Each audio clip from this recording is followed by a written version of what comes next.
आज की तारीख में जो भारतीय जनता पार्टी का पोस्टर बॉय है वो एलजी है। भारतीय जनता पार्टी जो पानी पी पी के इमामों को गालियां देती थी, वो आज इमामों की सैलरी के लिए प्रदर्शन कर रही है। देखिए, मैं तो ये मान रहा था कि एलजी चुनाव लड़ेंगे।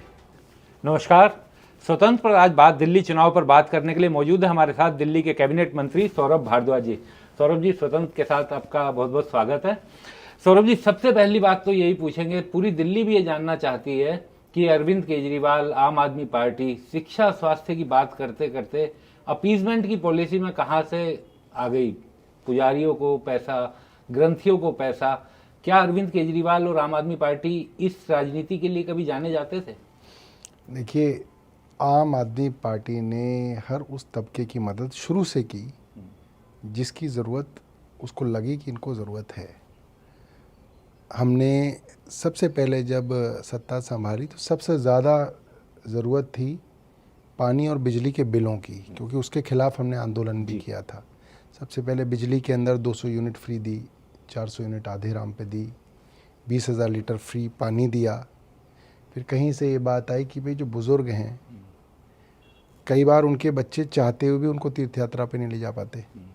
कई बार बच्चे इतने सामर्थ्य नहीं होते कि उनको तीर्थ यात्रा पे ले जाएं, तो बुज़ुर्गों को तीर्थ यात्रा पे मुफ्त भेजा जाए, तो वो योजना शुरू की।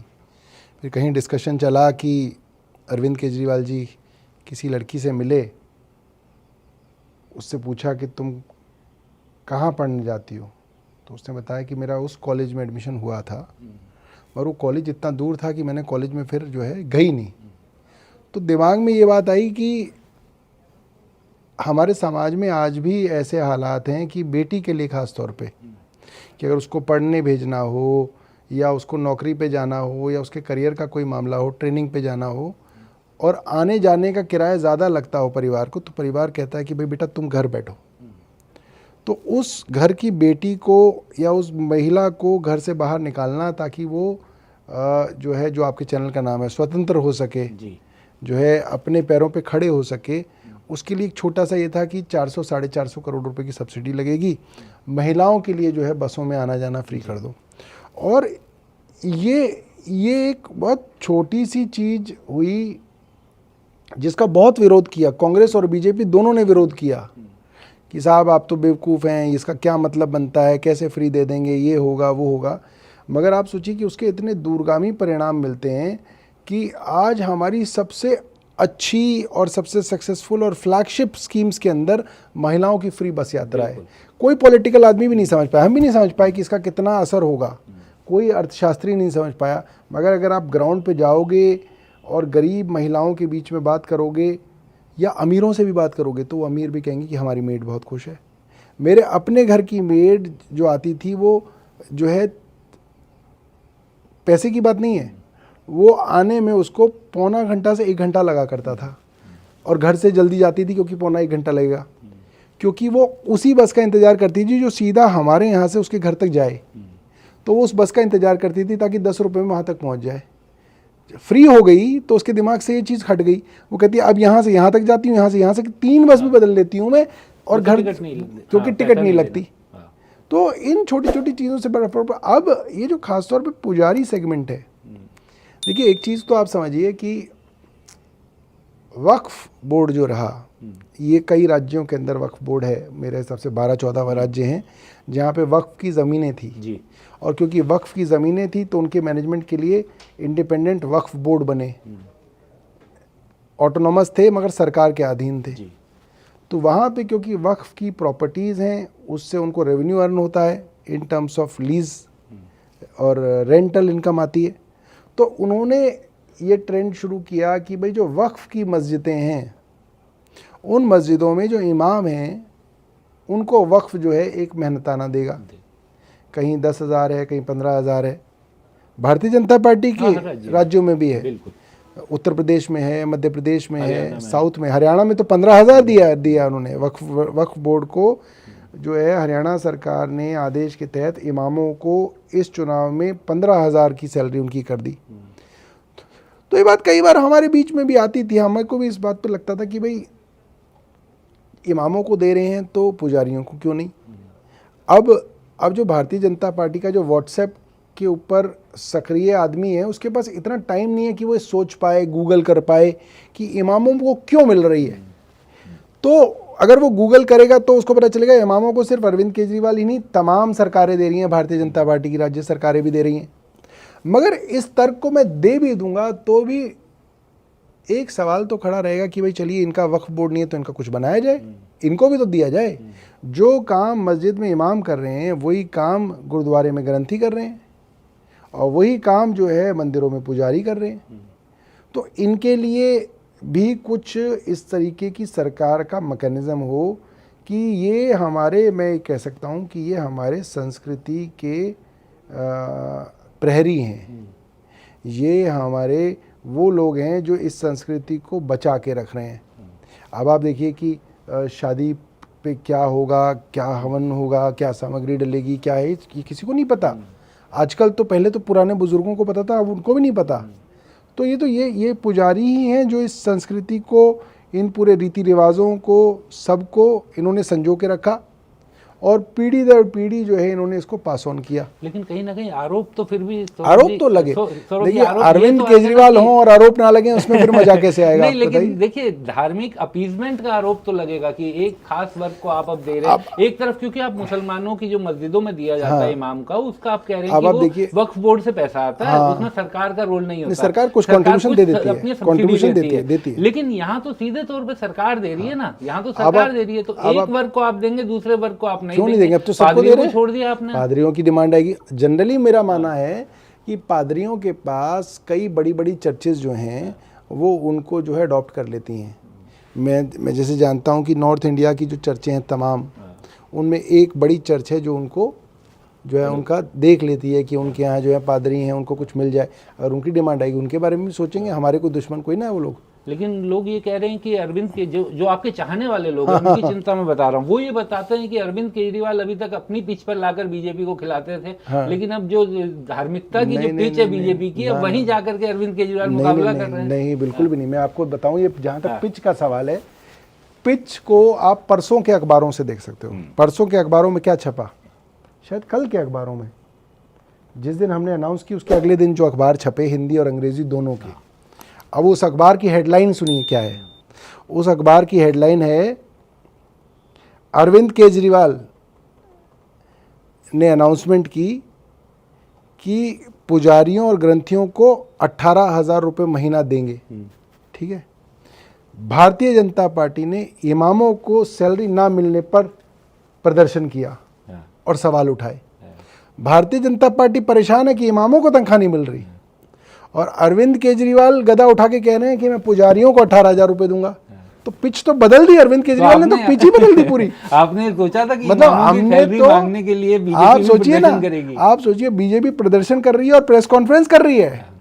मतलब भारतीय जनता पार्टी जो पानी पी पी के इमामों को गालियां देती थी, वो आज इमामों की सैलरी के लिए प्रदर्शन कर रही है और प्रेस कॉन्फ्रेंस कर रहे हैं। उनके राष्ट्रीय जो है नेता जो हैं वो प्रदर्शन कर रहे हैं। तो अरविंद ने तो उनको उनकी पिच से निकाल के फेंक दिया। इसी बीच एक और मुद्दा आप ले आए कि दिल्ली में मंदिर और बौद्ध मंदिर तोड़ने की साजिश अचानक के सामने आई, और एलजी पर, अधिकारियों पर कई तरह के गंभीर आरोप भी लगाए। क्या सच क्या है उस मामले का? बिल्कुल, वो तो मेरे फ़ोन लाना है और वहाँ पे मेरा फ़ोन पड़ा है। वो तो ऑर्डर निकले हुए हैं। देखिए, एक समय था जब रिलीजियस कमेटी की जो रिकमेंडेशन थी वो चुनी हुई सरकार के पास जाती थी। ठीक है, चुनी हुई सरकार उसको माने या उसको रिजेक्ट कर दे। जो ये नए एलजी आए, इन्होंने एक शरारत की कि इन्होंने कहा नहीं, ये तो लॉ एंड ऑर्डर का मामला है, तो ये चुनी हुई सरकार के पास नहीं जाएगा, ये सीधा एलजी के पास आएगा। अच्छा। एलजी घुमा फिरा के बात ऐसे करते हैं जैसे वो गेहूं खाते हैं और हम घास खाते हैं। हम भी गेहूं ही खाते हैं। एलजी से मेरा सीधा सवाल ये है कि जिस मीटिंग का हवाला आतिशी मार्लिना यहाँ की मुख्यमंत्री महोदया कह रही हैं, क्या एलजी डिनाई कर रहे हैं कि रिलीजियस कमेटी की मीटिंग हुई या नहीं हुई? सीधा सवाल है। और अगर एलजी डिनाई नहीं कर रहे हैं तो जिस कमेटी ने ये रिकमेंडेशन दी है कि बुद्धों के मंदिर तोड़ दिए जाएं, हिंदुओं के मंदिर तोड़ दिए जाएं, उन अफसरों के खिलाफ एलजी ने अब तक क्यों कार्रवाई नहीं की? एलजी क्या कह रहे हैं? कोई मंदिर नहीं तोड़ा गया। वो तो हमें भी पता नहीं तोड़ा गया, मगर तोड़ा जाएगा। एलजी ने ये कहीं नहीं कहा अपने वक्तव्य में कि कोई मंदिर नहीं तोड़ा जाएगा। तो इसका मतलब कोई एलजी ने कह रहे हैं कि कोई नहीं तोड़ा गया। ये तो हमें पता है, हम तो बता रहे हैं कि तुम तोड़ने वाले हो। एलजी ने ना तो उस मीटिंग को डिनाई किया अभी तक, ना उन्होंने उस रिलीजियस कमेटी की ऑर्डर को डिनाई किया, और ना उस ऑर्डर को करने वाले अफसरों के ऊपर कोई कार्रवाई की। इसका मतलब एलजी की मिली भगत है। तो सौरभ जी, जो आप कह रहे हैं कि जो चुनी हुई सरकार को बाईपास किया गया, इसके पीछे का क्या मोटिव, क्या लगता यही है? ये देखिए क्या है, देश में अंग्रेजों के समय से दंगा कराने की क्या रेसिपी है? रिलीजियस धार्मिक भावनाओं को आहत करना। उसमें क्या होता था, उसका मंदिर तोड़ दे कोई, किसी की मस्जिद तोड़ दे कोई, किसी की मस्जिद के आगे कोई जो है ये क्या कहते हैं, पिग मीट डाल दिया, मंदिर के सामने जो है बीफ मीट डाल दिया। ये पुरानी रेसिपी है, ये इन्होंने कोई नई इजाद नहीं की। ये पुराना तरीका है कि आप एक मंदिर को तोड़वाएंगे, वो लोगों की भावनाएं आहत होंगी, और फिर आप कह देंगे नहीं नहीं ये तो दिल्ली सरकार ने करवाया है, जबकि दिल्ली सरकार की जो चुनी हुई सरकार है उसका कोई लेना देना नहीं है। तो ये षड्यंत्र इसीलिए कराए जा रहे हैं कि आप कहीं पे मंदिर तोड़वा दें और जो है दोष जो है दिल्ली की सरकार पे डाल दें, कहीं मस्जिद तोड़वा दें, दोष जो है दिल्ली की सरकार पे डाल दें, और सामाजिक जो है वो झगड़ा करा दें। आप एक सवाल ये जरूर उठता है, क्योंकि एलजी का जिक्र बार बार आता है सौरभ जी, तो दिल्ली का चुनाव सामने है। एलजी पर बीते दिनों लगातार कई सालों से आरोप लगते रहे आम आदमी पार्टी की तरफ से। अब चुनाव के ठीक पहले इस तरीके का मुद्दा आना, तो एलजी की इन चुनाव में, क्योंकि कॉन्स्टिट्यूशनल पद है एलजी, उनकी भूमिका को किस तरह से आप लोग चुनाव में देखते हैं? देखिए, मैं तो ये मान रहा था कि एलजी चुनाव लड़ेंगे।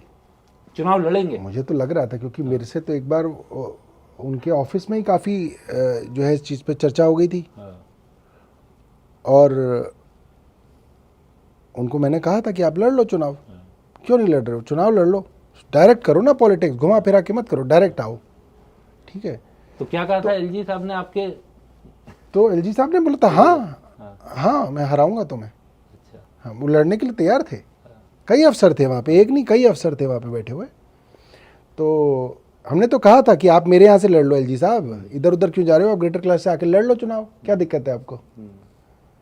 तो आज की तारीख में जो भारतीय जनता पार्टी का पोस्टर बॉय है वो एलजी है। एलजी के नाम पे लड़ रही है चुनाव भारतीय जनता पार्टी। तो कि भाई एक तरफ हमारे एलजी हैं जिन्होंने इतने सारे काम किए, एक तरफ हमारी दिल्ली की चुनी हुई सरकार है जिसने काम किए। अब जिसका काम पसंद आएगा पब्लिक उसको वोट देगी। ये और तो कोई चेहरा है नहीं भारतीय जनता पार्टी के पास, वही एक चेहरा है।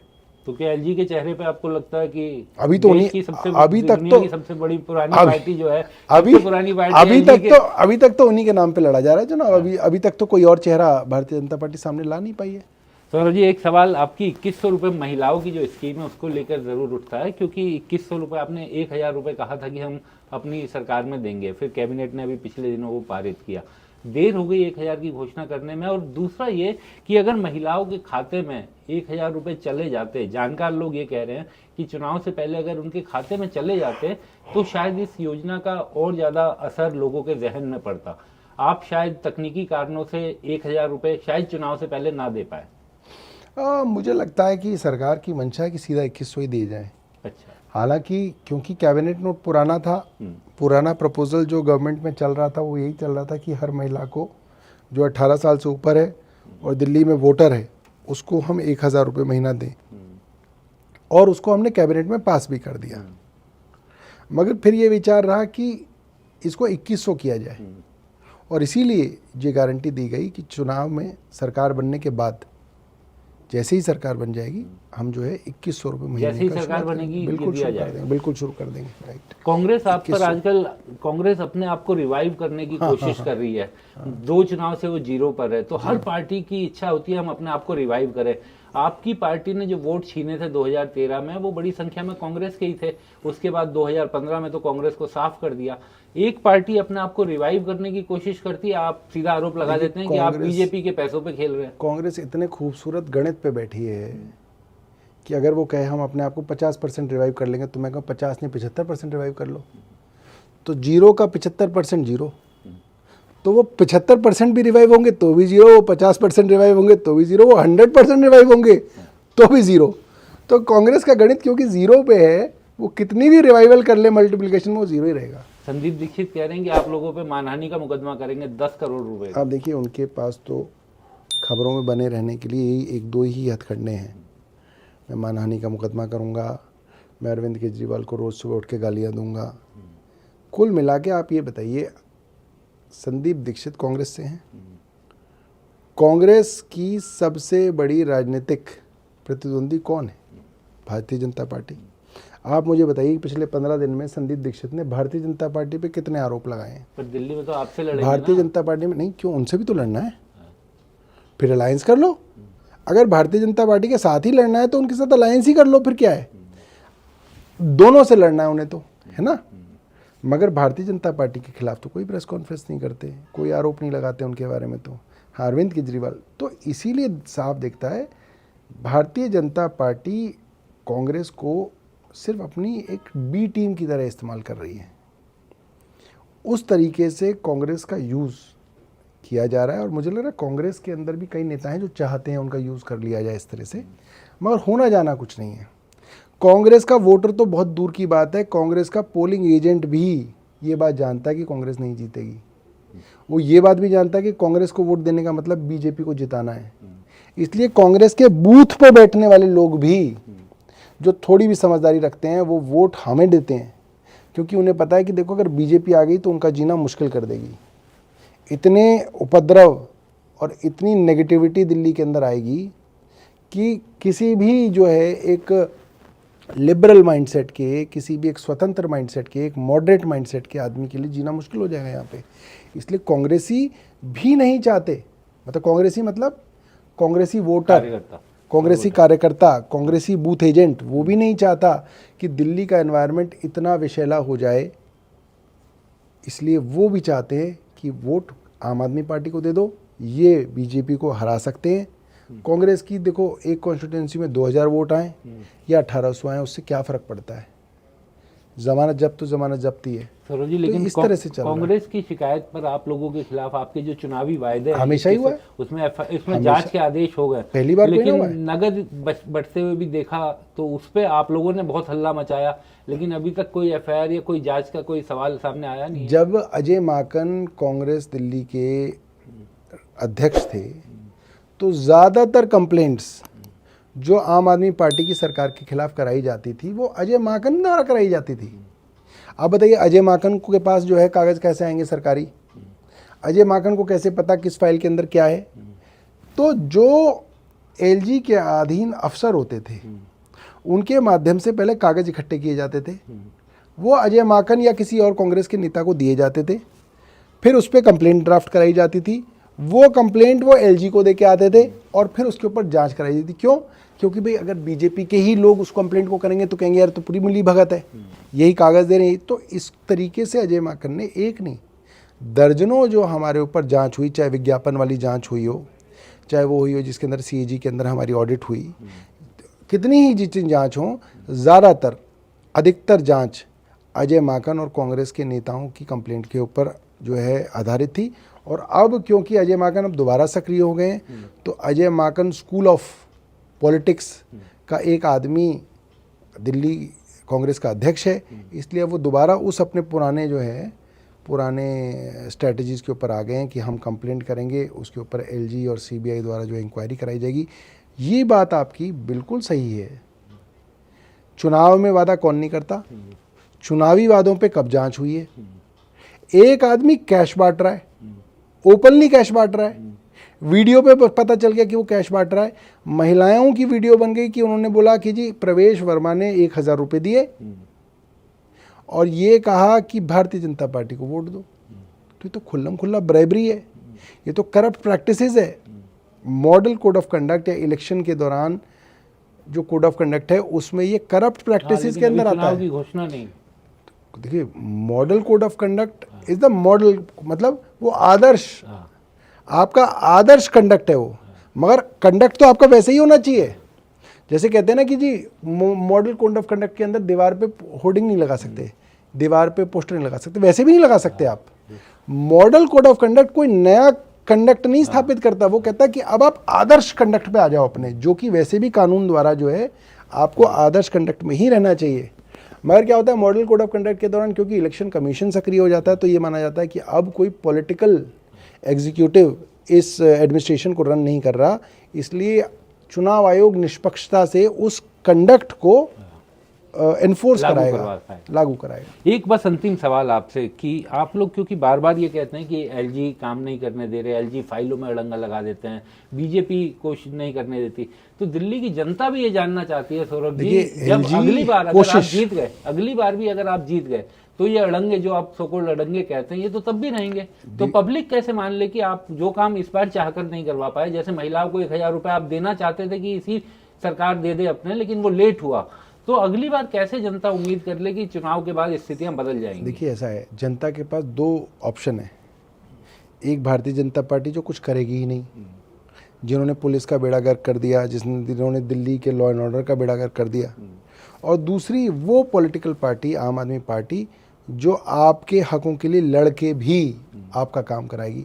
लड़के हमने बिजली की सब्सिडी दिलवा दी, लड़के इनसे हमने पानी की सब्सिडी दिलवा दी, इनसे लड़के हमने तीर्थ यात्रा शुरू करा दी, इनसे लड़ के हमने महिलाओं को फ्री बस यात्रा दे दी, इनसे रोज़ लड़ाई करके अरविंद केजरीवाल जी ने मोहल्ला क्लिनिक बनवाए, एलजी के खिलाफ उसके घर में धरना दे के अरविंद केजरीवाल जी ने पूरी दिल्ली में 2 लाख से ज़्यादा CCTV लगवाए, जगह जगह वाईफाई लगवाए। तो ये सारे के सारे काम अरविंद केजरीवाल जी ने लड़ के दिल्ली वालों के लिए जो हैं कराए हैं। तो एक तरफ तो ऐसा योद्धा है जो लड़ के आपके लिए कुछ करेगा, और एक तरफ वो हैं जो सोएंगे, जो कुछ नहीं करेंगे। दिल्ली वालों के लिए चॉइस बिल्कुल ठीक है।